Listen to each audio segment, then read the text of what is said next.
ડભોઈ શહેર અને તાલુકામાં સિઝનનો પ્રથમ વરસાદ ખાબકતા જ ખેડૂતો સહિત નગરજનોમાં ખુશી વ્યાપી હતી। એપ્રિલ મે મહિનાની અસહ્ય અને કાળઝાળ ગરમીથી ત્રાહિમામ પોકારી ઉઠેલા લોકો માટે વરસાદી આફત નહીં પણ મોટી રાહત બનીને આવ્યો છે। બપોર બાદ આકાશ કાળા ડિબાંગ વાદળોથી ઘેરાઈ ગયું હતું અને જોતજોતામાં વીજળીના ચમકારા અને ગડગડાટ સાથે સિઝનનો પહેલો જોરદાર વરસાદ ડભોઈમાં તૂટી પડ્યો હતો।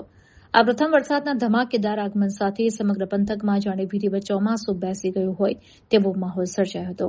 જોરદાર વરસાદી ઝાપટા પડવાને કારણે વાતાવરણમાં ગુલાબી ઠંડક પ્રસરી ગઈ હતી, જેથી સ્થાનિક નગરજનોને અસહ્ય બફારા અને ગરમીમાંથી મોટી મુક્તિ મળી છે।